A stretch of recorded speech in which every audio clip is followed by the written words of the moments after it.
STK Montrose is. All right, we move off the audio over. Say something for me real quick, so make sure it Yes, picks you sir. up. All right, I'm right here. I see you. Hello, Okay. hello, hello. Starting in 3, 2, 1. All right, everybody. Welcome back to Boise Crew Battles here in the Boise Bounty League. We have another 3v3 on our hands today. And I'm pretty sure one of these crews has a couple aces up their sleeves here, as we're going to be hopping into a rather interesting match. After this one, we've kind of been diving into a bit of OP16, and now we're taking it to the approach here. Shay, do you want to talk about what we're going to see tonight? So, on the side of Caleb Victor's Yonko team, it is triple blue-red ace. I guess the story behind it is that he told his team that he was playing blue-red ace, and they said, sure, why not? And they all committed to the bit. So, we're gonna allow it to go. Considering we did have multiple black yellow teaches the other night. I know some players are prepping for blue red ace and OP16, so we figured why not allow them to go ahead. So round 1 is gonna be yellow Anel versus blue red ace. Round 2 is going to be Sakazuki, interestingly enough, Yeah. into blue red ace. And then round 3 is Crocodile into blue red ace. Jeez. So quite a bit of ace gameplay coming down the line here. Yeah. I mean, is there any of those matchups you would favor the one playing against Ace? Because in my mind, I feel like Enel possibly could be good at Ace, but I feel like Sakazuki and Crocodile would kind of get clapped in my mind here. Yeah, I'm not too sure as far as the matchup for the Sakazuki. Sure. It's not exactly something I was expecting. I mean, percentage wise, Ace historically does very well into Croc on both first and second curve. And then as far as Yellow Anel goes, I mean, we know that Jarrett is running his unique build of Anel that doesn't feature the Thriller Bark. So, numbers wise, it just kind of depends. I mean, both decks are playing for late game, but I feel like Ace having access to the new gates and being able to just block out the bigger bodies from the Anel, etc., just can last a lot longer, but we'll have to see. Yeah, absolutely. And I like you said, we're gonna have to see on this one. Yeah, Austin is noticing right now 3 aces. Yeah, Trace Ace. That's such a good name from Jay right there. Calling that out. It is exactly what we're gonna be seeing here, and we're not talking about green red with the Luffy here.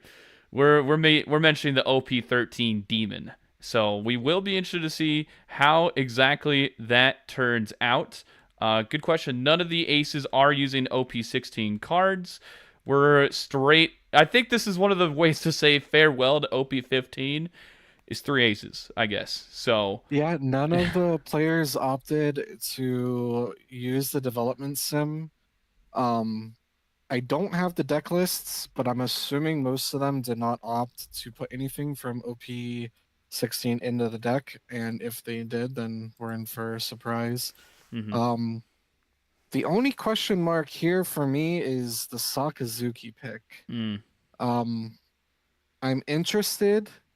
I'm intrigued because, as far as I know, Mr. Fortnite has exclusively played decks like Red Newgate, and Black Teach. I've never seen him on the Sakazuki pick, so this is okay. definitely very intriguing to me. Of course, that being Team Evil Gang and the Dead Boy Scout. Their team name was a little too long to fit into the title, but the Dead Boy Scout being this is Kreshmir's first time not playing Kobe. So he is going to be on Croc. So he Hmm. has given up on the Boy Scout dream with Kobe tonight to move to a more meta relevant leader. So we'll have to see how that plays out. But again, it's all into blue red ace. And again, I mean, that deck is just, it's very, very good. It's very consistent with the amount of draw, especially if they see their GARPs early on. But let me go ahead, contact the players, and oh, they're already in. Okay. Awesome. Yeah, it looks like they are ready to start as soon as we give them the green light. We are already seeing what is to be the first of many 6K 3 life leaders at our hands here. We're going to see a pretty strong opening from him as well. He's already got the 8 cost Whitebeard event. He's going to be searching, obviously, for that. And I can tell that it is going to be Jitman top, essentially. Red Blue Ace that's going second, so already a huge leg up for him. Yeah, so on the bottom of the screen, we have his first debut here at the 3v3s. We have Isaiah's, who has been on decks like Purple NL, Blue Yellow Nami at locals, Red Yellow Bonnie, played some Purple Yellow Robin. And then we have Jer at the top, who is one of our known local players for being an NL main. Decks like Marco are in his avenue. He's also a very good ace player, so he definitely has a strong knowledge of how this deck works. So right off the rip, like we said earlier, we do see the double GARP play from the side of Isaiah's. Of course, GARP just being able to search. We do see him go ahead and grab that Yamato and the Marco. We do see the double Otama in hand, the new 7-cost character rush Zoro that will make Ace an 8K, and we do see that annoying 8-cost new gate event. Mm-hmm. One that Bandai was rumored to potentially want to ban, but they did not end up doing it, so it has stuck around here, and it looks like we're actually considering countering out here. That would be really interesting. The fact that we don't have Dawn attached. If we did take the hit, we couldn't draw. Yeah, so maybe he just doesn't want to take a hit unnecessarily, and that looks like to be the case here. Yeah, just gonna choose to drop both Otamas early here because we did not commit that Dawn. But then again, next turn we can go ahead and just drop the Marco if it does come down to it. But then again, we will not have that Dawn added. But probably just see the Marco 4 here, swing a 6 in. Ooh. May opt to not even swing at all. Let's see what do we got. We got Pirates shouldn't be allowed to sail these seas from Chris Bluefield. We've got some love for Jer from Mr. Eclipse 101. We got some love from Noblet for Jerry, even though he hates me, and Lock It Up from Chris Bluefield. So yep, so we just see the Marco. We see the first 6 come in from the ace player into the NL. Wow. Ooh, okay. So we do see the Wiper 5 cost coming in. Of course, Wiper new to OP 15. Coming in, being able to give a turn the top card of your life face up, give all characters minus 2000, and then KO anything with 0 power or less. This card just very, very strong staple in yellow, especially against decks like Lucy, anything that's running those low-end bodies that can just swarm the board. Definitely a pick we've joked about, putting into Blue Yellow Nami to take care of the new blue-green Impel Down Luffy. But opts to play the Yamato, draw the cards, move that rested Dawn over. Does have that Dawn under his leader now, so he can just go ahead and commit the Ezo. See what he takes here if we take the other new gate event. We do opt to take the new gate event because we can't pick up the distorted future. And we'll see if we swing in here. We do. All right. All right. Looks like they did take that hit.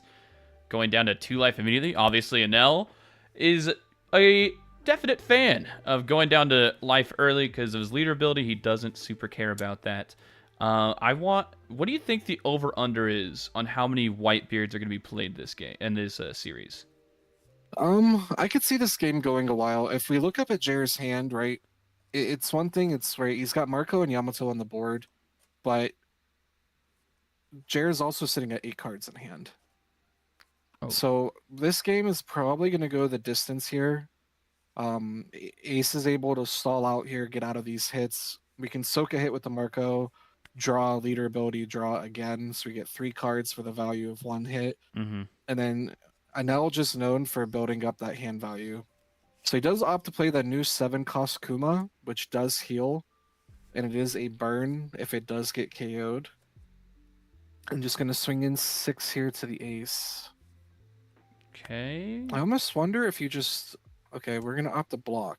I was wondering So we're about gonna draw 2 taking. off the Marco. Yeah. Yeah, I think, in all honesty, you probably could have just taken the hit and drawn a card and kept the Marco for next turn, but we'll see what we do here. Oh boy. We do have access to our new gate event this turn. Mm-hmm. So he could opt to just take the life here, since he didn't take the hit last time. Go to 8k for the turn, and chooses not to. So we're going to draw 2, trash 1 here. See what he chooses to drop. I feel like you probably could just drop Jozu here, no? I think that would make sense because there's not a ton you could bounce back. I mean, you could try to bounce that wiper, I guess, but instead we're going to choose to drop that Yamato. Effectively the same thing, but I guess maybe the Jozu could give him more board control down the line, and we're going to swing 8 immediately into that wiper, which is going to be letting go. And man, this is already looking like a threatening board here from, our ace friend. So we do get the trigger Kiku. Yeah, I'm curious as to the Jozu pitch. I think the Yamato just has more value in this matchup. You get to draw 2 and put a Dawn under, and you're not really looking to bounce the Izo here. I mean, I guess you could Jozu this turn. This turn coming up. Bounce Izo, bounce maybe Kiku back to hand. But you're probably just going to opt the 8-drop event again, new gate, and then play the Zoro the turn after. Yeah, I could definitely see that being the case here. Because you're at 3 life. So maybe we see the... Okay, we're going to see a 6/6 here. Does he opt to use the Izo this turn? He does opt to pop Izo. Okay, getting rid of Distorted Future. I don't know. I really like that card personally. I think that card is extremely strong. Yeah, I think you just probably drop the Jozu here. Oh. He does opt to just let Yamato go and take the draw. Okay. Interesting. I mean, we already have so many cards in hand. I'm not entirely sure what we're digging for here, too, because we already also have the Whitebeard and the event set up for next turn. So I think we... Oh! Okay, wow. There we go. There's the Rago play. Yeah. Drop us down to 1 life, but it does effectively let us get rid of the new gate. So this definitely is going to force the event next turn into another new gate. And then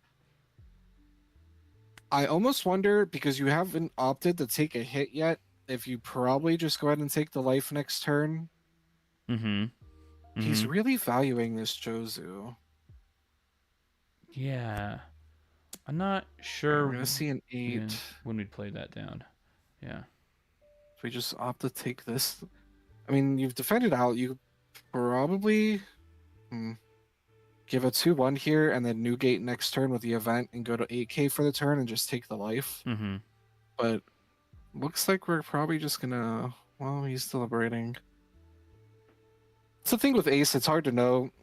You have all these different lines available to you as you get into your later turns. Exactly. So it's always hard to, sit and be like, oh, well, he should have did this or this, because we don't know what lines he's thinking about. But I just don't understand the value of the Jozu as much here. I mean, what are you looking to bounce realistically? Does pitch Distorted Future. I'm going to give that 2k instead of giving that Jozu. Really valuing the Jozu here. Interesting. I go straight for the event. Play the new gate. take our Ups life here. to- I think, especially since they're getting a bit of a wider board, I think being 8K is really strong here. We got Man's Not God saying Rago him, and then we've got Super Duper Mitch saying, I've got the donut maker. Whoa, whoa, hold on. He had 3 Jozu in hand and he pitched the Boa. I'm sure he wanted the counter, and that's the reason behind it, but man, he does not want to let go of that Jozu. I think you swing into the Kiku here first. Mm-hmm. I think, honestly, well, I mean, the Kuma was more of a threat, but it's easier to counter here. I think you probably could afford to just get rid of Kiku here and put him back at 2 life. You still need to develop your board. You have Zoro for next turn to swing into the... Alright, we're just going to opt to follow it up with an Utsa here. But we are down to 5 in hand now. So our hand economy definitely taking a hit here. That's why I wasn't sure if it was worth... I think you should have just kept the Yamato, drop the Jozu, play the Yamato, get 2 cards back in hand. That makes a lot of sense to me, and he's kind of getting very punished for keeping the Jozu as well for drawing a couple more. So I don't know. We're gonna see how much he really likes that card, if he's gonna hang on to it even now. Maybe decide to take our first hit, or even block here. I feel like I want to save the block of the Uta for if there's like a 10 cost Enel that comes down. Oh no. Excuse me, 10 cost can't come down since we're already attached on. So I think it should also be noted, he is, I think, newer to Ace. I think this is something he's shifting to, so okay, it might not be as much of a comfort level here. that's But fair. I think the Jozu is just kind of overvalued in this matchup, especially in this late of the game. I think like being able to like Zoro this turn coming up, Yamato the next turn, get cards back in hand, try to dig the deck for your Marco. Because we know he bottom decked 1 Marco early on here. We also have this Izo. We could have popped the Izo, traded a Jozu out to draw. Mm-hmm. But we do just see Jair follow this up with Eustace Kid, which does burn a life. But now we don't really have anything in hand. Mm-mm. So we could Zoro here, then follow it up with an Izo, try to dig through the deck here, maybe find another Newgate, find a Yamato. Well, actually, I don't think Izo can even pick up Yamato. I think you'd have to be what, Newgate, Marco, maybe a 2K. Does opt to go here, so okay, we're right off the rip. Okay. Does find a Marco, so we do know now there are 2 Marcos at the bottom of the deck. Gonna follow it up with the Zoro. Gonna give the character rush here. We are in a bit of a bind, because if we do go ahead, opt and attack into this Kuma, we are gonna take a life here. Right, and then swinging into But we are an 8K leader. Exactly. And like swinging into the Kid doesn't feel great because he just needs to 1K out of that. So, I mean, you could just go swing there, but that would also negate your Uta play, which it looks like you're setting up for. So it's good. It's a little awkward. Yeah, no. Going 9-9 here, he's just maybe trying to avoid the life burn. But I think you're in a spot where you could afford to take the hit for the life, get a card back in your hand. Because if he does play Uta here, he does not have a card under a Dawn under his leader again. Oh, true. So I think you should have went 9-7 to the Kuma, take the life, and just probably commit the 2 Dawn to your leader. Go 9 to Kuma, go 10 into the Kid. And then that way you have Dawn under your leader. And then next turn you can go Marco Uta and try to get some of your hand back. Oh, but we are just going to go 8 life here. Jair obviously takes that. Yeah. Huh. Followed up with an Uta. So no Dawn under the leader. So we are coming into the realm of the 10 cost NL being available. Right. And we just took him down from 2 life to 1 now, too. So if you're Jair, you'd feel a lot more comfortable playing that down since you'd be able to gain life out of it. So I don't know if I like the idea of swinging there and taking him down to 1.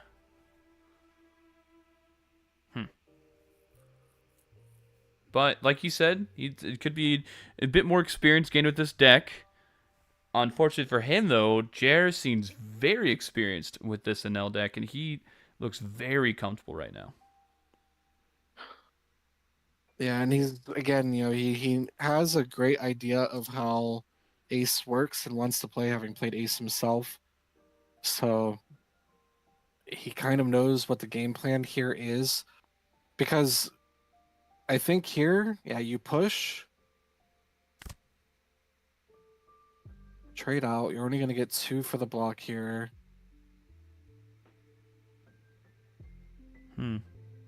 Or we don't even have the block, that's right, because we're just going to use an Ezo here. Gonna block the first. So Huh. now this opens the door to swinging in that Anel Yeah. if he so chooses to drop the 10 drop. Or Absolutely. you could just Dawn up this turn, drop a mid body. Okay, we're going to see the 10 Ooh. drop Ace coming down instead. Oh my gosh. And we're going to push at life again. Yeah, there's probably, again, you're not worried about dying next turn. Ace is down to 4 cards in hand with no Marco blocker. So you just push here, right? His hand is so low. You're not afraid of dying on the clapback. So just start punishing his hand. And then once that hand's punished enough, we can look to start swinging in on the Zoro and just try to clear out the Zoro. But does decide to go sideways with the Kuma. I wonder if he's just hoping to bait a board clear here. Right, Hope right. that there's a swing into the Kuma. Yeah, that's what I'm thinking too. That would make the most sense there. Be like, hey, no, trust me, he's a great target. Get him. Yeah. Yeah, so we're 10 cost Roger in hand, double Jozu's, 1 2K, and a blocker. We do have Newgate on the board, but again, Jer has hand economy. He has 2 life plus leader ability. He has rather large bodies on the board, so I wouldn't be surprised if we pressure one more time here, Mm-hmm. and then we start looking at just swinging on the board. Because we're definitely in a spot where he might not even need to swing into the board here. Right. Yeah, I don't think 'Cause so either. he doesn't die this turn. No. Because we do commit the Marco here this turn. We have a Jozu, which I guess we could bounce Ezo back and get Jozu on the board. But otherwise, you don't really have much else to play unless... And you already committed on this turn, so you can't even just go ahead and do like the early turn Roger. My one worry if he plays down Marco is it opens the gate for a Zeus play, and he could very well die to that next turn if the Zeus came down. So, but it looks like that's what he's going for. Leaving 4 Dawn up and attaching 5 here. Yeah, I think he's going to try and go for removal on board here. Try to start picking at the resources of an L. And Jared just says, sure, buddy. I'm going to let you have it. But now your Zoro is sideways. So again, we do have access to the 10 drop an L or another rush. So, I mean, we could just swing in, just get resources, or you just go straight up at leader again. And you just keep pressuring here. We're still at 4 in hand. Ooh. So 1 Dawn under. We're going to go 8 here. We're going to I'm block? not going to use the Ezo. I think we're thinking of blocking. Gonna block with the Newgate first. Probably block the ace with the Marco here if I had the venture. I think that makes sense. Jared playing it smart. Just go 6 here, force leader ability, or force the Marco early. Push you down to 2 and 3 in hand. Marco putting you back at 5, but you're still not at the hand size ideally you'd want to be right now as ace. Mm-hmm. Okay. And I think it's going to be what you talked about there, Shane. Calling it out here. We're going to see the swing from ace at life, and I think we're going to immediately block here with the Marco and draw. Interesting. But you know what? We draw the... Ooh! Ooh, we get a Newgate ripped out of our life by another kid. How do you feel about the tax beard with the 8 cosplay? I think you're in a bind here. Yeah. I think he's considering it. Put the text, but the problem is, look at Jer's hand. Jer could technically just say screw it and pitch hand and just swing all in next turn. Mm-hmm. That tax gate, it's cool, But when we have a 7k body, 10k, 9k, and leader, we could only block one. We have one 2k in hand, two 1ks, and all bricks. So we can pitch a brick, go -2, but then we're limited on anything else we can do here. Mm-hmm. So it looks He's like gonna start with a 6. yeah. Wonder if he's just trying to get cards out, see if maybe we drop the Roger this turn. Could be the case. Just try to force some action. I'm not opposed to that. You'd have Or a he's gonna 13, go 9, for 12. board clear again. Yeah, I think he's gonna commit again and swing into board. I don't know if I like that personally. We'll see. We'll see. It could work out for him, but he's such a big hand on the side of Jer. He's probably got 2k, 1k in spades, I'd assume, unless he was crazy bricked up. Or we could just pitch the third cost event as well there. So, yeah, we were able to get some cards out of Jer's hand, but he's still looking very nice here. Opt to go with this. He's gonna tax the hits. Jer going at 6 in hand. The leader not taxed. So you could theoretically go. Your leader's not going to be taxed here, so you start with the leader, swing probe for leader ability, and then you just swing out. And just pitch your whole hand here on the side of Jer if he wants to try to go for game. Oh, Does choose the Borsalino here. wow. Double Borsa. Wow, that was Says, strong. sure. I'm not even going to bother with your taxation without representation here. I'm going to double Borsa and go. Okay, well. King George, you have no power here. Yeah. You take your tax gate and stuff it, buddy. Now I'm at 3 life and double blockers. How's that Roger feeling right now? A little bit like a brick in your hand. Sorry, friend. Shoot. And we know that there are 2 new gates in trash right now, one from life and one from the Rago. So there is a chance we could hunt out the final 10 cost new gate here. Yep, there it is. Do your 8 cost event, throw down your extra blocker this turn. Okay. And this is going to be new gate number 4 this game, if we're keeping track. So just keep the tally up for the rest of the series. As it looks. I think you just have to commit here. Mm-hmm. Question is does he take the life here just to make sure he survives next turn? Ooh. That's a Go to coin 8K. flip. That's a coin flip for me. Yeah. Yeah, you could go 8k. You have double new gate blocker. You do have a 2k, 1k, 1k in hand. Does opt to not do it. What are we gonna pitch here?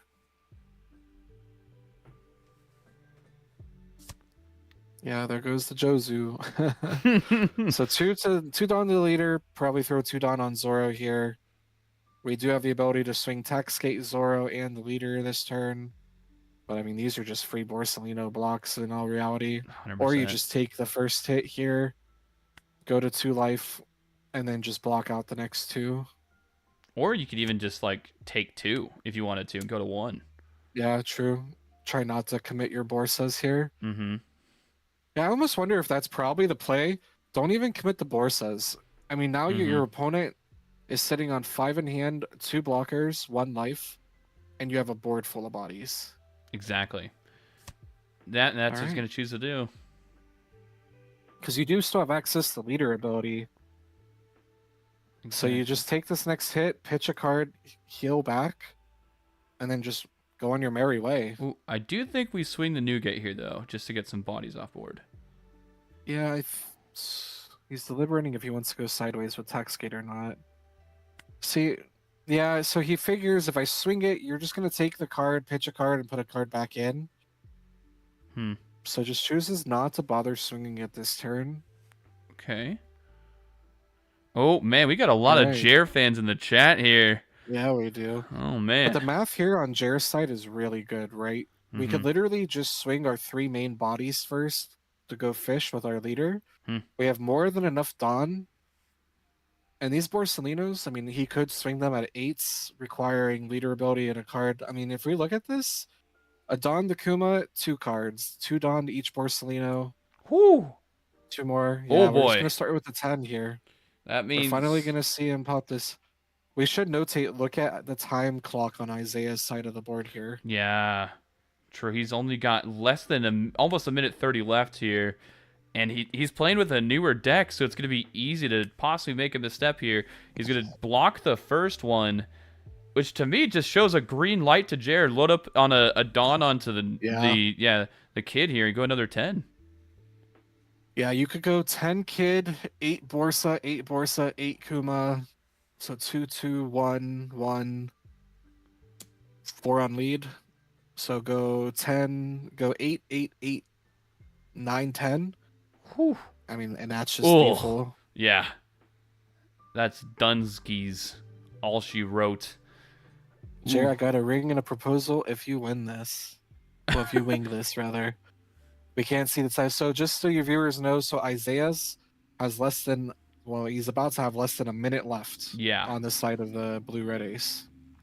And Jared has 9-10 left. Yeah. I think mathematically this game is over. You -2 here, you pitch, you have 1 block left. Oh, Yeah. we need to press no blocker. We need to press no blocker here. There we go. Whew. Oh boy. Go ahead and Oh do boy. your 1K. 42 seconds left on the clock. Okay, but you know, Isaiah, he's putting up a good fight here. He's still surviving. He has been able to last this round, but it looks like the sustain of Enel is just so strong. And that Borso turn, the double Borso turn, really feels like it sealed things for me in this one. Mm. Well, especially because he didn't have to give the Borsas up on the next comeback for the swings, right? Mm-hmm. He's just like, fine, I'm gonna take this, and now I've got just a massive board. So, like I said, I mean, you literally have 9 Dawn to play with. You could put. We're just gonna go. Yeah, just gonna do a 6? probing 6 here. Hmm. Say, give me a card out of hand. Whoa. And we know there's no leader ability left, so we could go 9, 10, 10 here. What can Ace do to a god? What can Ace do to a god? To a kami. Luffy, where you at? Arc looking really good right now. True. Oh man. Oh no. Okay. Especially off the back of Uncle Borsalino. Unk coming in good here. True, dude. Shout out to all the Unks. Hey, I'll We raise do my... have a place. Yeah. We're not forgotten. Even though we might forget a lot, we're not forgotten. Oh, there's a 9. Oh, this is a tough swing to deal with.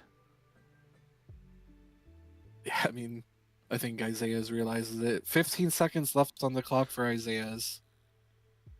12, 10, Oh, 9, 8, 7, 6, 5, 4, 3, 2, 1. Happy 1. New Year!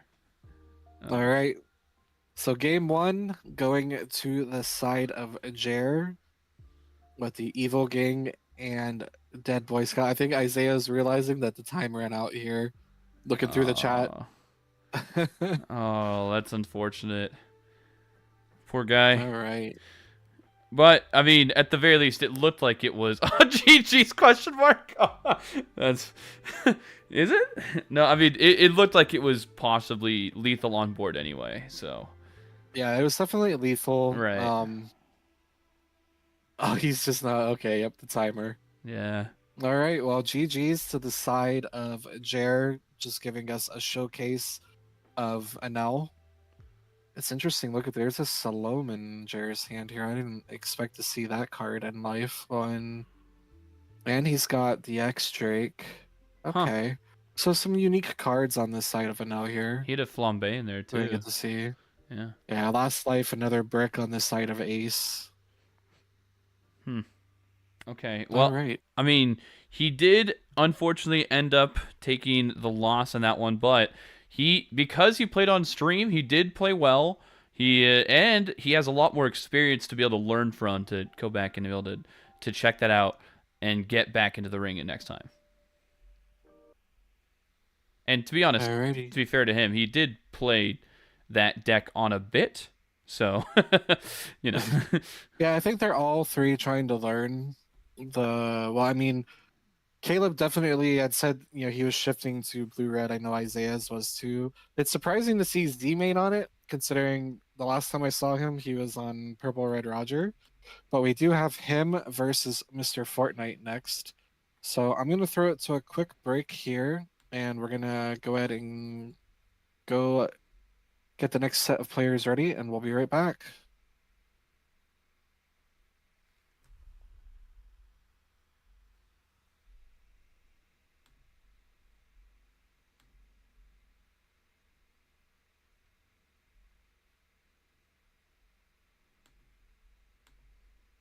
Z main and Mr. Fortnite, are you two ready? Yeah. Oh, I don't have a lobby set up. Hold on, let me close this. So yeah, once you guys get a lobby, and then Mr. Fortnite, if you can share your screen when you're in, when we get down there. Going to lobby 2. Yeah, lobby 2. Yo, what's the lobby? I don't know how to make this. I've never done a private one. Oh, I got the private lobby. Yeah, I got you. Where do you Okay, post the lobby what- code? That is anywhere? You can just DM him or put it in the chat. I got you. Alright, I'm gonna go to lobby 2 and I'll do everything. Go get him. Amazing game there, Jar. Appreciate it. I'm glad I picked you as my teammate. I had to do it for the. What's our name again? The evil guys in the Boy Scout. The dead Boy Scout. Dead Boy Scout. I forgot we killed you. For you. I will just DM it over to you. Alright, it's in your DMs for you.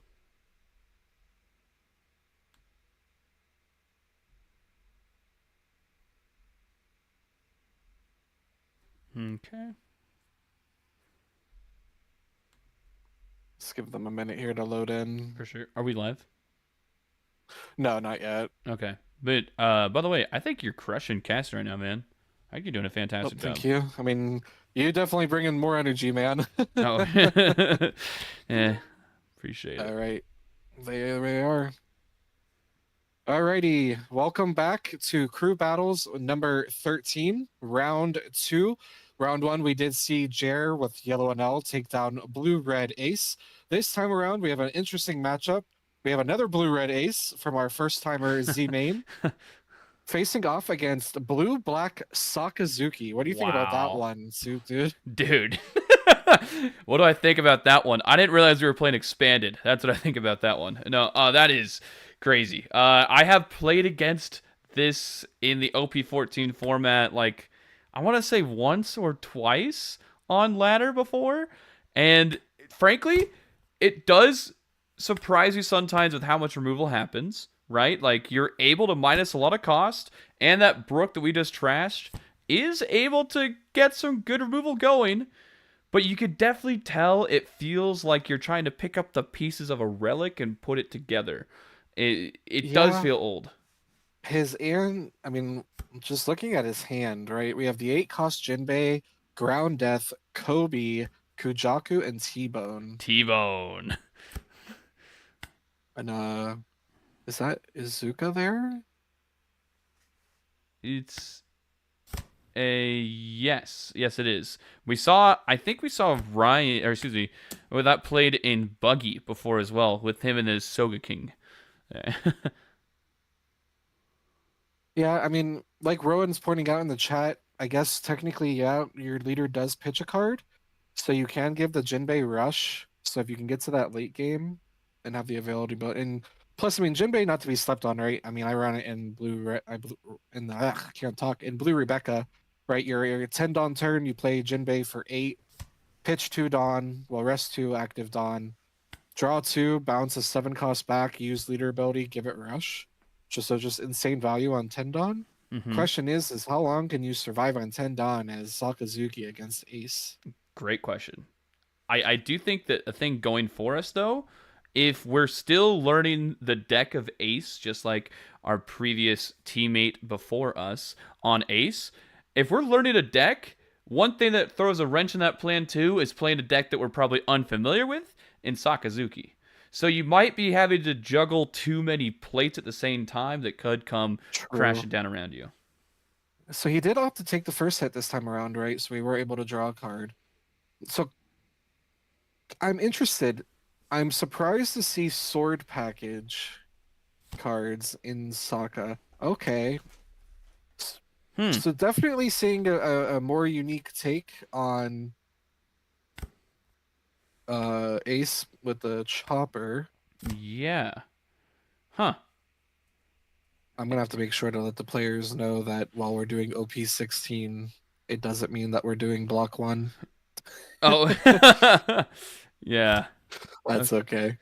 We'll let it play out. It's an interesting deck. Right, exactly. Yeah, we're gonna keep their mouth shut here. And a Nightmare Luffy. Okay. So he's got some interesting ideas here. Mm-hmm. I'm not gonna front. I don't hate it. I like the idea of the Jinbei. I think you can fill up trash fast enough for the Luffy to be valid. But I don't know how much removal is gonna work in your favor here. Right. Yeah, I am wondering the same thing. It doesn't look like we're going for removal strat either, since we got our Kujaku out here. We really are setting up that sword package you were talking about. And we have, well, we had the Kobe in hand, but we trashed it. So I'm curious what our game plan is going to be. I really like the idea of him running this Kujaku in this deck. Pitch a Navy card, play the other black sword types.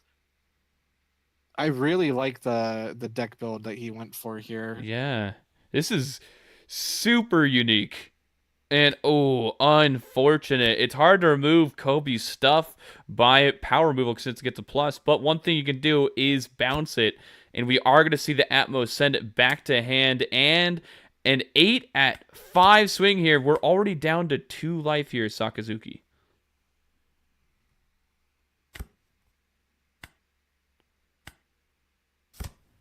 Oh boy. Okay, so what approach do you think? I mean, obviously it could be a newer deck, Shane, so it might be harder to do it. But what approach do you think you would try in this matchup? It's hard to tell because this is such a wild looking Sakazuki package. Yeah. I mean, and he's even got Helmeppo. Wow. Okay. Wow. There's just so much going on here. We have the Rebecca, we have the Brook, we have the T-Bone for the -2, the Brook. We have the Kujaku. We also have the Tempest Kick to give minus.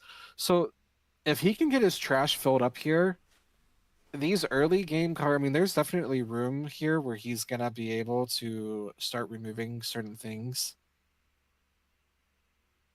But he isn't Whitebeard. Yeah, I am Whitebeard. Surely he isn't. Oh, he isn't. He is not Whitebeard. All right, yeah, just the Yamato draw 2, touch 1. But so here's the problem, right? Okay, another interesting card. So Fossa man. coming down. I think that's huge, Fossa actually. saying you can't. Yeah, that's a wild card to see. You never see that in a normal package. And So that kind of wow. just wrecks what Sakazuki wants to do with removal here. Right. But Yeah. see, here's your problem, right? We're getting into this late game. We're at 2 life as Sokka. And we're having to pitch 1Ks now to survive. We just got rid of... We're going to have to literally get rid of... We got rid of a Rebecca. We had to pitch 3 1Ks here to survive a 7. And all we have on the build is an Izuka. So Oof. we are in Jinbei range.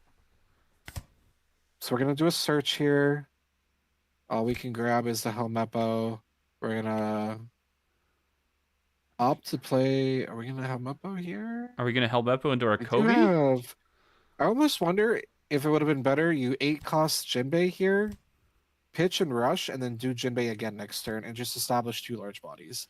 But we are going to choose to Helmeppo, give Ephemeral to the Kobe. But I almost wonder if you're better off just Jinbeiing this turn and trying to get 2 larger bodies on the board. Well, larger Yeah. body than Jinbei again next turn to bounce. I'm honestly concerned for our lack of 2Ks in hand. We haven't really fixed that Yeah. problem yet. Yeah. And we have several 6K swings coming at us next turn. So we're going to see how we can deal with that. But at the very least, you got to admit this is keeping things interesting here. No, for sure. There's a pretty cool vision here, Yeah. but the fun part about it, right, is Z-Main's also new to Zoro. Well, not Zoro, but Blue Red Ace. So teching in Fossa is actually kind of crazy. It is. And it worked. It's like going to be an MVP for him. Yeah, it's going to shut down any removal of these lower end bodies. So we do see the I Am Whitebeard event coming down, of course, dropping that 10 cost new gate. It doesn't look like he's opting to take the life here, which I don't even think you really would need to, right? Mm-hmm. And then you're going to move 2 Dawn. Yeah, there's just so many swings coming. I mean, heck, you could throw 2 Dawn on Nafasa, go 5, 5, 6, and 8 with leader, or throw 2 Dawn onto Atmos, go 5, 7, we'll go 5, 6, 7, 8. I never thought I'd hear throw 2 Dawn on Nafasa. That is awesome. I mean, you know your opponent just pitched 3 1Ks, so you Mhm. know there's a world where he's not sitting on 2s. Absolutely. So I think you just go balls to the walls, 2 to Fossa, swing 5, go 6. Yeah, there it is. We go 5 here. We go 6 with Yamato. You go 7 with Atmos and 8 with leader. And I think you're going to be hard pressed to try to get out of that kind of pressure. You're going to have to counter the Fossa. You're going to have to block with the Azuka. She's going to have to give a Rebecca here. Mm-hmm. You go Yamato here for 6. Mm-hmm. He does not have the counter. Okay, we're going to start with the 7. Oof. Painful. I think you have to take her block here. You might be better off just taking this one and seeing if you can grab a 2K out of life. Yeah. Or, oh no. Does opt to block this one. Yamato going to come in at a 6, which you are forced to take. You don't have a way out. Okay, we do get the event. Oh, but no 2Ks. Oh, that's just brutal. another brick. And then we swing 8, and you're at 0 life. And basically the death bell is kneeling here. Uh-huh.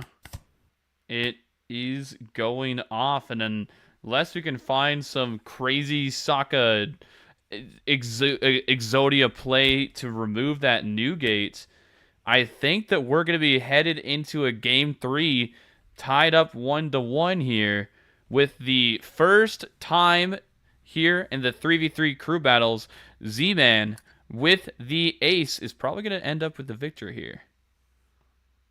Yeah, it's just going back to the turn before, right? Where I think the Jinbei just had way more value. You Jinbei for 8, you can clear the Atmos, 1 less swing on the board. You pitch a card with your leader, give the Jinbei rush. And then you're in a much better spot this turn where now you play another Jinbei, you bounce a card back to hand, and you draw 2 trying to fish out counter. Mm-hmm. But I think because then you might still have your Izuka from last turn because you would have had 1 card less in pressure. So you could have blocked next turn. Well, you would still have an Izuka this turn and not forced to play it out this turn. But we are just going to leader ability, -2 to the Helmeppo, save the Yamato, and I think that's just all she wrote here. I'm kind of We're with going you. to swing 7, just give a 2. Or we could let it go even. Or block. Yeah. Because we don't have any swings left. Okay. Well, there we are. Z-Main has Roger in hand here. It's just even Mega GG. even more. Oh, Oh. okay. Oh, well, that's a card. Dude. These are some Yeah, you can't. wild decks here. Yeah. Z-Main came with a pretty unique take on Ace. I can't say I'm not liking it. This is sick. Fossa Shanks. Oh.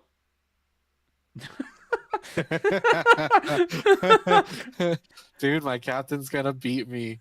Uh, And that's it. Okay, yeah, I mean, we see the Portgas the Ace up in the hand there, the Vanilla. We see 2 more choppers. What an interesting take. We saw another Fossa there at the top of the deck. Okay, well, wow. that's 2 unique takes on 2 different decks. That was exciting. It was. I'm a little sad for the Sokka because I really liked the vision. Mm-hmm. I really liked the idea. I think the problem is you try to fit too much of a Mhm. vision into the deck, Exactly. and it kind of just left him trying to, and especially against blue red ace out of all decks, right? Brutal.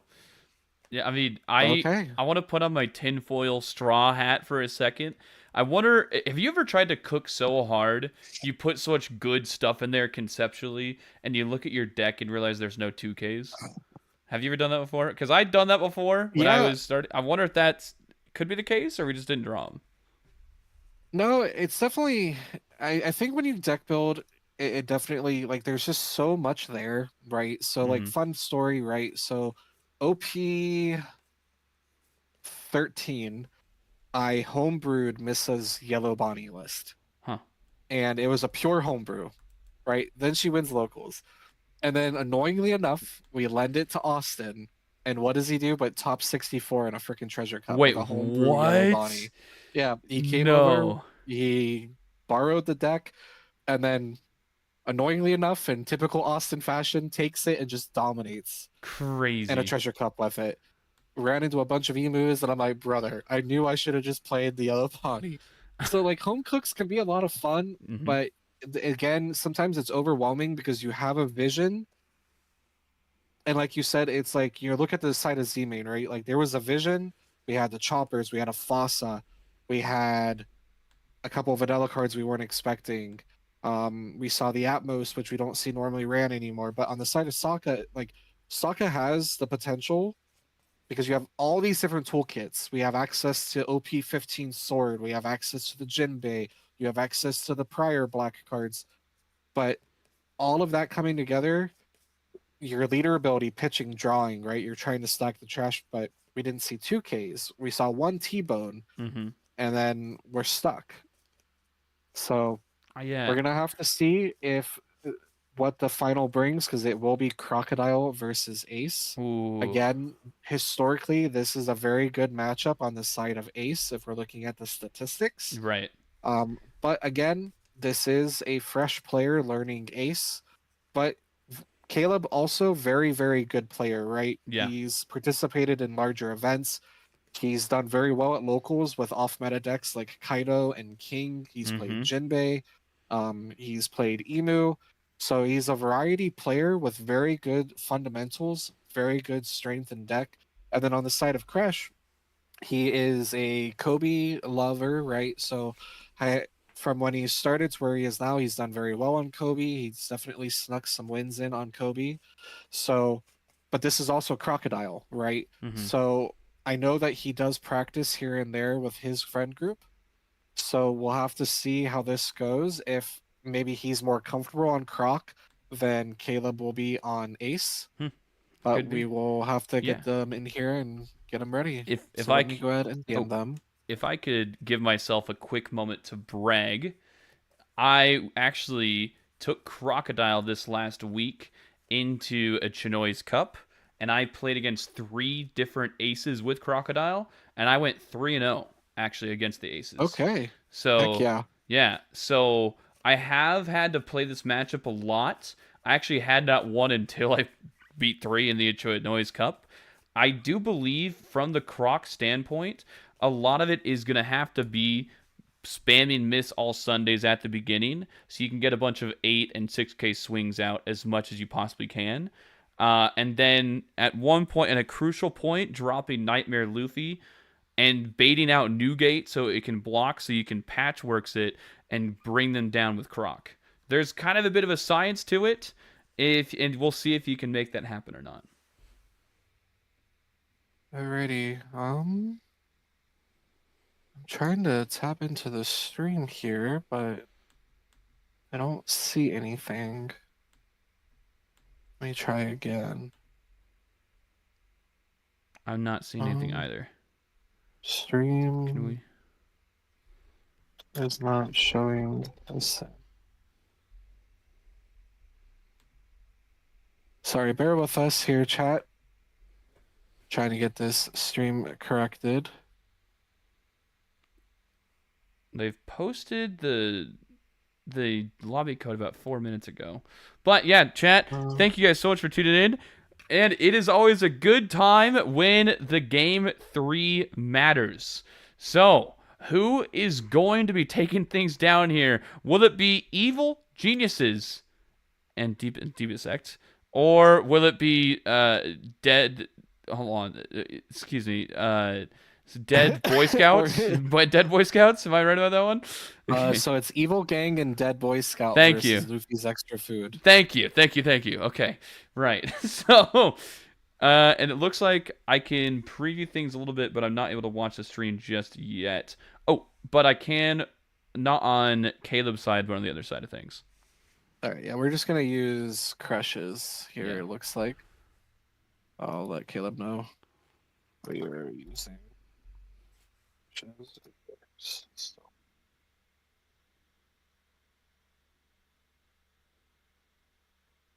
You guys can start.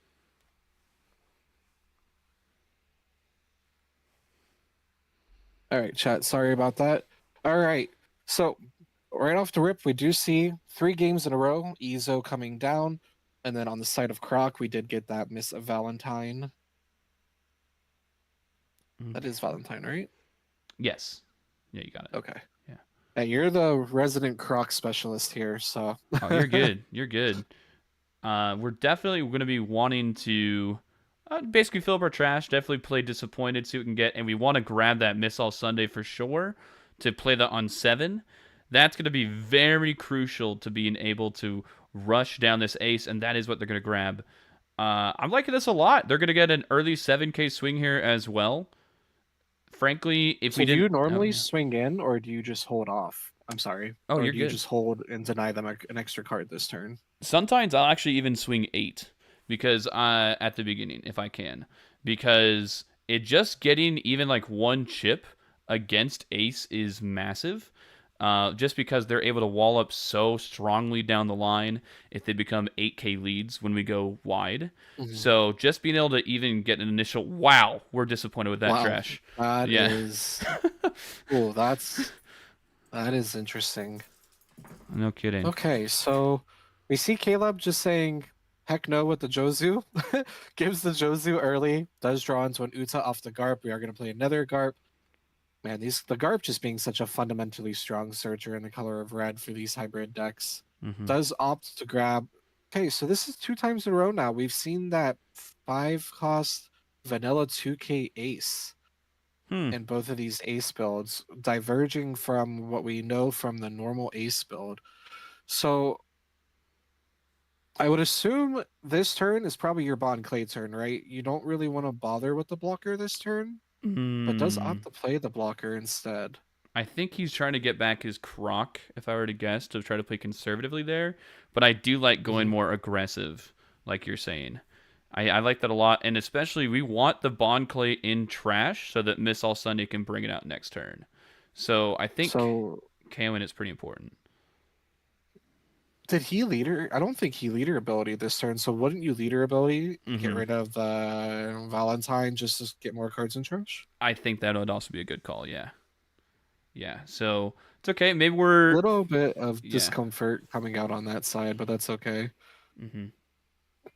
And there's that Yamato coming out, giving that Rested Dawn. We are going to block, allow us to recur the Crocodile, put that down into the leader, pass over.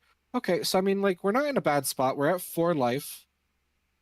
So we are going to mill the Valentine. Mill 2. Okay, what did we get off the mill? Another Croc. Okay, so we do have access to All Sunday here. Put our blocker black out. Oh. Probably wow. opts to take the Ground Death, leaving 2 Crocodiles in the trash. I mean, he had a tough Okay. decision to begin with in that one. Like, it just felt like a bunch of options that are going to hurt regardless.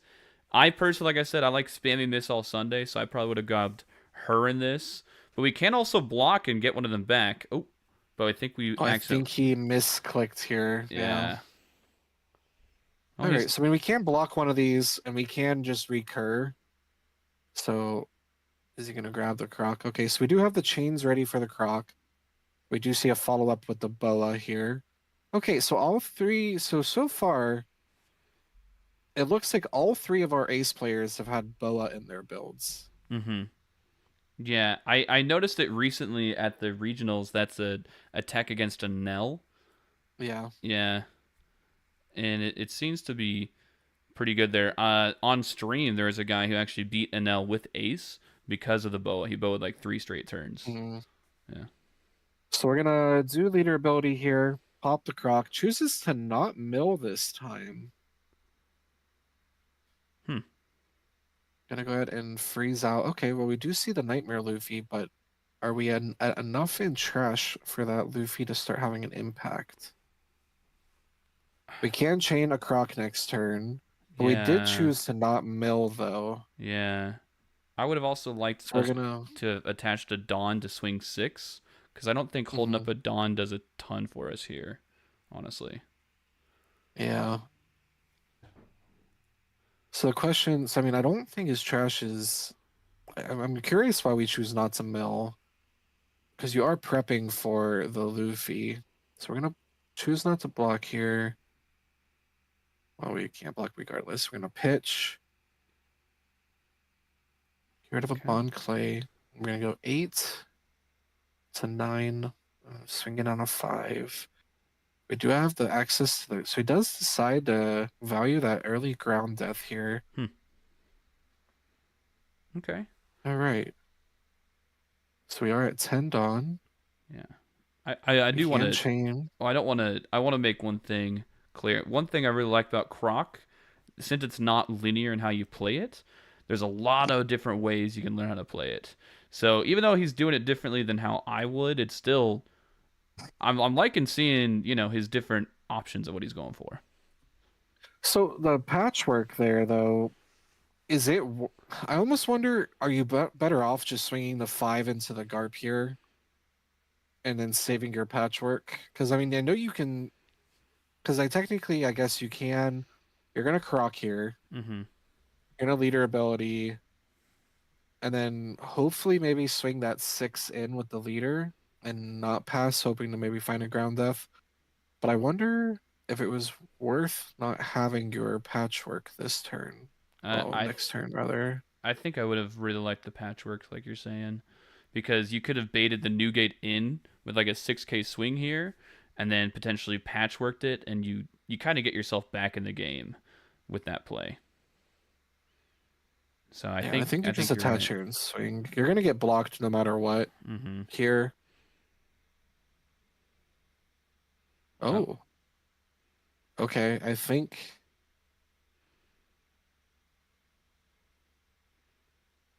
Okay, well, that happened. That's okay. Yeah. It's all good. So, but we are running out of the chains, right? We'll be able to leader ability the croc again next turn. But we are coming up into the Nightmare Luffy territory. Mm-hmm. Question is that going to be enough though? Gee, we have so much We counter. have hand. Look at that. How many 2Ks? I think he had 6 2Ks. Marco. Double Marco blockers. Interesting. Caleb saying, sure, man, swing your crocs. I'm going to get 2, 2, and 1 from leader, and I'm going to get 5 cards back in hand next turn if you decide to swing. And go to a hand economy of 9. That's insane. Oh, that's devastating. Right. So you defend here. I don't know. I think it's uber risky here to defend this. Yeah, I think you got to let it go. I'm with you on that one. But it puts us in a think bad it's spot. very greedy. Mm-hmm. Oof. Does opt to just go ahead and take it. All right, so not drawing into a ground death, a blocker, or another croc. We are just going to draw into another missed double week. So we're going to start with a 10. It's likely getting blocked. Draw S3. Yep. Swing another 10. This probably getting blocked yet again. Draw us another 2, and now we're at 9 in hand. Wow. Unless we value the Marco. But see, this is where I would have liked the patchwork, right? You can Mm-hmm. leader ability, nag the Knight Newgate, bring the Croc out, freeze the Boa, use the patchwork to keep that Newgate just sat down. Oh, I really like KOing Croc here first before playing down Luffy, just in case we get something off our draw here that we'd want to play. So, like if we got another Croc or something. But hopefully we're not going to get punished by it. And We're gonna mill 2, trash another. We have nothing but 2k in hand, so that does kind of hurt. All right, so we do draw into a ground death, so that is going to change our math. We're just going to go with 7 here. We still haven't used leader ability, but we could just block with the Marco, draw 2 more cards. All right, so now we are a 7k leader. We do have a Newgate on the board. We do still have access to our Yamato. All right, well, there's another Newgate. And this is where things are just a really rough matchup for Croc, and why I try to aggress early, because Croc just gets blocked power level wise by this Newgate. So if they're able to chain him out, he slowly forces Croc out of the game. We're just gonna counter. Oh no, I think you just take here. I don't think you can win on the clapback, so yeah, I think you just take that hit there and then go from there. I don't think you give so much. You're at very huge risk now. You need to just go board clear here. You need to be swinging into Yamato. Yeah, I think you're right about Force that the one. Marco. Yeah. Yeah, because now we get a life, leader ability. If you try to dawn up and swing here into the Yamato now, it just goes life again. All we have to do is block with the Marco here. I think that makes sense. He's probably debating whether to block with the Marco or with the Newgate. I definitely think that the Marco makes a lot of sense, like you're saying. So Yeah, because next turn you could literally just drop Roger and go for the kill. Just take one of these. Or just take it on Marco, draw 2, draw into Roger. And then you just go for game. I mean, there's just not enough hand resource here to survive. Mm-hmm. So we are going to leader the Croc. We're going to keep the Boa frozen. Get more cards in trash here. Replay out. Freeze the Boa from attacking. But, I mean, you're still staring down the gun of... You have 3 2Ks in hand, so you might not be dead this turn. Especially if we have a ground death in life. Yeah. I could see a ground death being in life too to help us out. But if they're able to swing Newgate into our Luffy and kill it, our chances of surviving are really rough. And if we don't leave a Dawn open for ground death. Yeah, I think you leave a Dawn here. Say I have ground death, but there's just the Marco. All right. To the side of Ace here, we do have the double Newgates. We have 10 Dawn. We have 8 cards in hand, 1 life. Our Boa cannot attack. And, okay. All right. I am Whitebeard. Yeah, typical shenanigans here. Yeah, now you know your opponent just doesn't have a hand. So, you're not in a position where you should be defending here. I just think you have to let the Luffy go. I mean, I guess it is absorbing attacks. At this point, there also is a chance. I think I saw over 30 in trash for Croc. If we're not careful, we can mill ourselves out as well. That is a genuine possibility. So we do draw another Croc. I mean, realistically, you have 3 attacks here. if you wanted to try to go for game. And you have ground death. But he does have ground death. So you could play down a 1 cost, KO it, minus the... Ooh, I would definitely minus first to negate the new Yeah. gate. Yeah, and just go for it. But he's countering out, so There. this could work actually better for him, because now we can KO the Croc and do that same play and negate and go for game.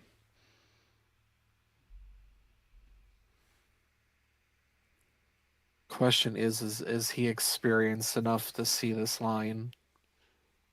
We are only at, I mean, we're at 5 in hand. I mean, I think you have to go for it. I Mhm. think you minus ground death, dawn up, and you swing out. But no, instead we're gonna pay the 8. Yeah, I think it's too little, too late. Double ground death. I mean, you've got 11 in hand, but you're staring down triple 12s. And, I mean, this could just be blocked, right? So, Yeah. yeah. I think the best bet was just you have to kind of look for the neg play and swing out and hope that there's nothing but bricks in hand. Well, Yeah. okay. We'll see. I mean, maybe for some reason, the one thing I could see is if Caleb is not feeling confident enough to go for game for some reason. If you want to just block her up and play conservative, that would give us an option. But, I think that's telling what he's going for right now. Yeah, I think that's all she wrote here. And it is going to be on the side of the Yonko Caleb coming in and getting the second win for Luffy's extra food. I just don't think we have enough here. I mean, we're going to try to just say, hey, you know what? We're going to give a little bit of counter, but then we're going to die to the next 12.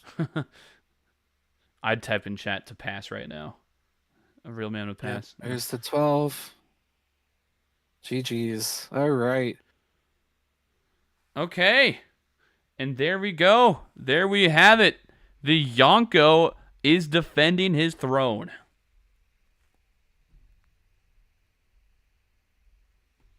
Alrighty. Let me get them to go ahead and unmute here. And unmute. Go ahead and unmute. Oh, that felt close at the end. Oh, All right. Hello to both of you. hello. And congrats to Caleb and your triple blue-red ace team. Yeah, it was crazy. I was not really planning that, but I let the team know what deck I'd be running, and yeah. Here we are. So I want to revisit before we forget this last turn on the side of you, Crash. So Yes. the first Croc swing gets you down to 5 cards on the side of ace.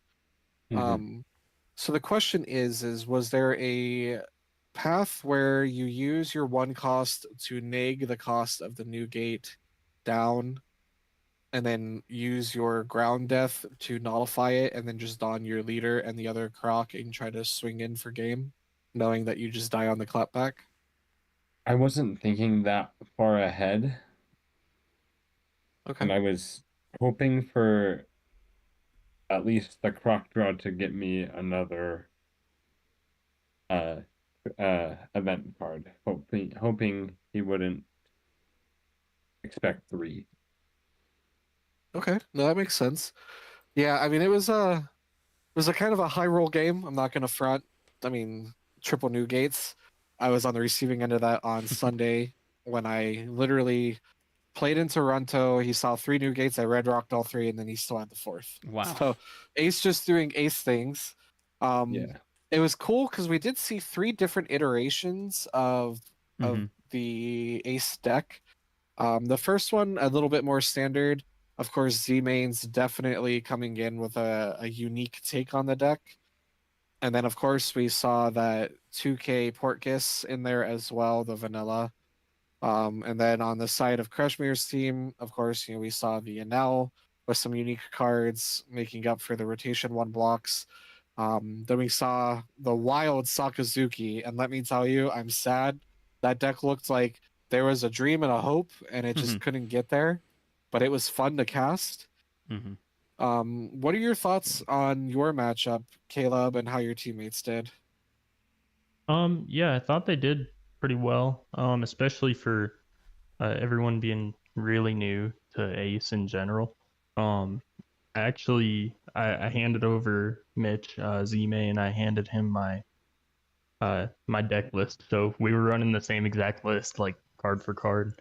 That's wild. I think he played it really well. Like I was like super excited to see that he swung with the Fossa, because that's just like a play I really like how I swung with the Garp there too. If it's an option, you should do it for sure. The round 1, I was kind of like screaming in the NL matchup, like no, don't swing life. He played super hard into Rygo, so that was Yeah. unfortunate a little bit. The and it just Jozu went to defense. time too. Yeah, all the Jozus in hand too. He had like freaking 3 or 4 Jozus in hand. That was pretty funny. But yeah, I don't know. I think it was unfortunate to see it go to time, but I think it was just Nell's game there anyway. Yeah, for sure. And I think that just came down to experience in game 1. I mean, Isaiah's is a really strong player. He always shows up, does very well at locals. I think it just came down to kind of just experience. Jair's played a good bit of Ace, so I think he kind of knew what to expect and then just kind of played around it fundamentally. Game 2, like I said, I think there was a dream and a hope, and then the Fossa came down, and we're like, what the heck is that? I've not, and I'm like, this has got to be a homebrew, because I have not seen that in any list, and I'm like, that is crazy, because that literally just completely nullifies what Sokka's hoping to do here to your low end bodies. Yeah, when Mr. Fortnite told me he was playing Sakazuki, I was like, "Are you sure you're gonna play that deck?" But I was all for it. I was like, "Hey, it's one of those off meta decks that not very many people are expecting, so maybe it will throw them off." Oh, I love the build. If Yeah. he wasn't against Ace, I mean, we were talking about it. We saw the Jinbei. We're like, okay. Then we saw the Kujaku. And we're like, okay, that makes sense. I really like the idea of that card. And then the problem is that, one, it just seemed like we didn't draw into our 2Ks. And then, of course, like your game on Sokka is just to get that trash up quick and start removing bodies. We just were never able to get to that point. We had to give up a Rebecca's early. We had to give up Brooke early. So we just never kind of got the dream package online. And then, of course, the lack of 2Ks coming into a 6K leader who's just going to dawn up. And then, of course, going back to the Fossa play, I saw on Stupid, it's like, if it's me and I'm against a 5-life leader who I just saw pitch 3 1Ks, there's no world where I do not swing this Fossa. Like, that Fossa's coming in, and he's coming in thick. Oh, shoot. Yeah.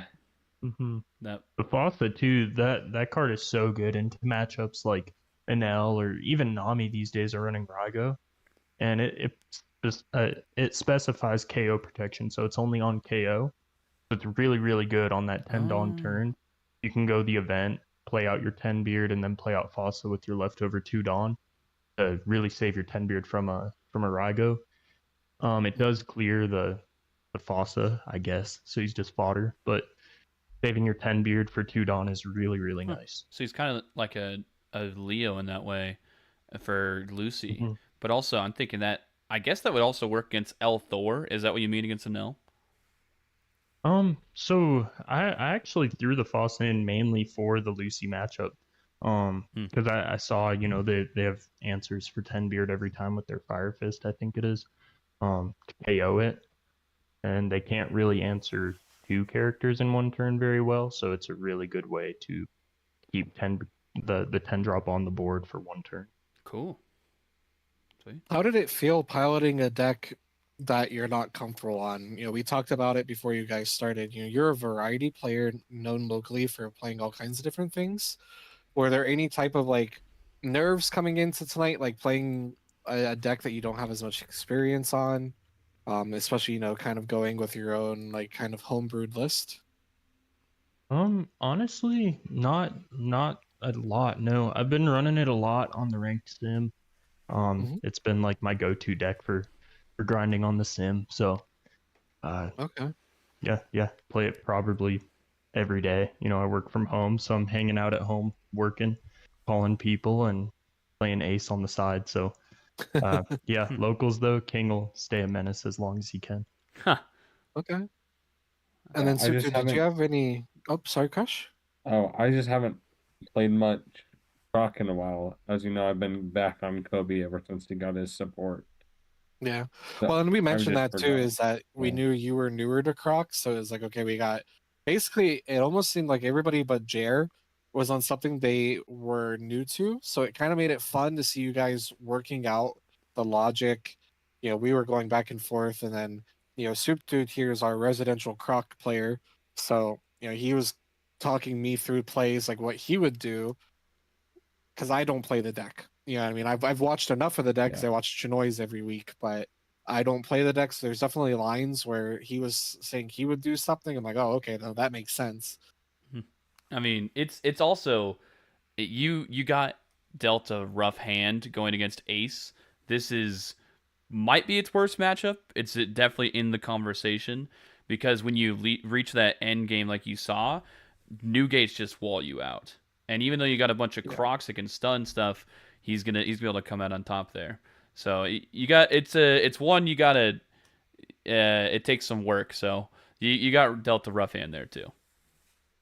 Yeah. Yeah. Well, it's just also like the thing, like when I first started playing Croc when it came out, nobody was really using the event to like nullify stuff. They were more using it just for the counter.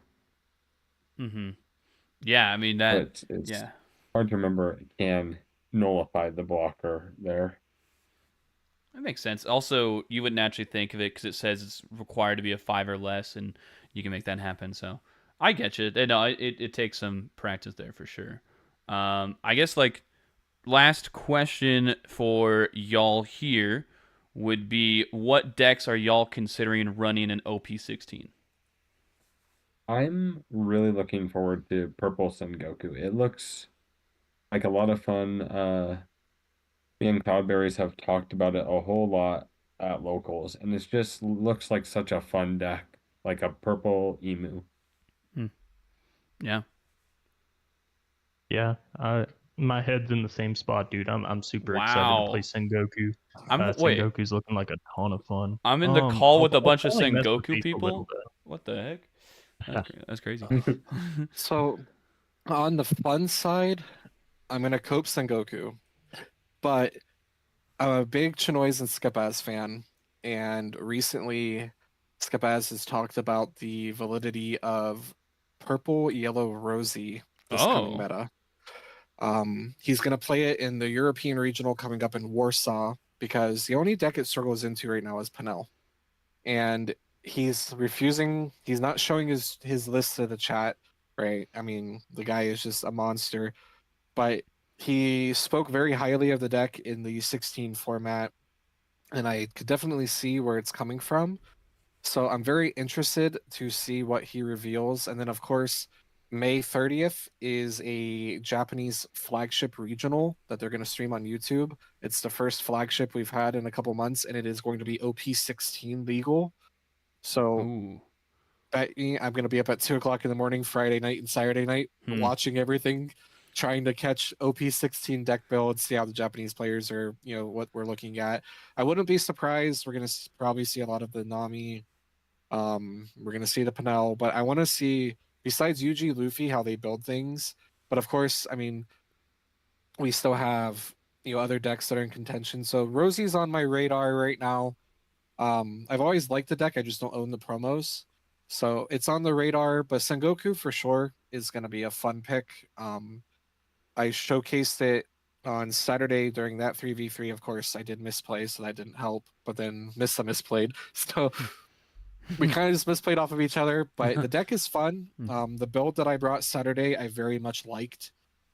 It definitely felt like it shored up a lot of the struggles that the deck has into aggression.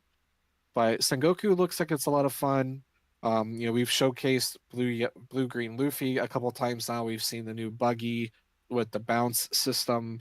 So it should be a lot of fun seeing what 16 brings. But I just want to take a moment to thank Soup Dude for your time tonight casting with me. To Caleb and your team. Of course, your team will get their points distributed to them after we finish up, and then Crush to another good challenge again. One step closer. We're gonna try it like every other week to get a challenge going because I'm having a lot of fun just hopping on Discord and playing games. Let's go. Yeah. So, Thank you as a for- reminder to everybody and to our viewers, tomorrow is locals. So, of course, after the scores come out, we'll see who's in range of Yonko. We did have a larger tie break this time around, so we did have more Yonkos than usual. And then, of course, we are doing OP16. So, this is a fun way for you to, and even if you don't have, like, even if you're in a rank right now where the points don't matter, right? And you're like, oh, well, I'm not going to make the cutoff this season. I'll wait till next season. Still try and participate. It's fun. It's something fun that we get to do for you guys. It's also a great way to test out OP16 where you're not having to pay, right? You get to just pop on. We're going to cast you. You get to test out OP16. You can go back through the VOD, listen to the feedback. I mean, I'm not the greatest player, but I feel like, between Soup and I and the other casters, we have a pretty good catch on like how we would play something. So maybe that'll help you. It's cool to see how the 16 decks are playing. It's a good way to practice it where you're not at locals, you know what I mean? You're trying out a deck for the first time and then, maybe you go 0-4, whatever. This is a great way to practice before that meta starts. So please try to participate. Let us know, and have fun with it. At the end of the day, that's what we want. Is the points are great, and we're seeing the leaderboard every day. With these 3v3s move up and down, and it's awesome. And we're hoping, next season we can match that. But right now, OP16, you're able to get into the sim on the dev sim, the live sim, practice it in a way where you get to play other people from locals, and you're getting that head start. So when 16 does drop, you're already in a spot where you have some knowledge, right? Where you've already tested the deck, and it's not just against people on the sim who don't talk to you, right? You're able to play it against an opponent, talk about the match. We have the casters that can talk about it. So just feel free to step in, have fun with it. We saw a lot of new viewers tonight. So I'm glad that we got some traction there. And I just want to thank everybody for on a Tuesday night, let alone jumping into Twitch, watching us, giving us your time, especially when it's a work week, people are tired. So thank you guys. Thank you, gentlemen, in the call. Thank you to your teams. Congrats. Yeah, thanks for casting for tonight. Yeah. And then we're going to go ahead and sign off. All right. Bye. All right. We are off.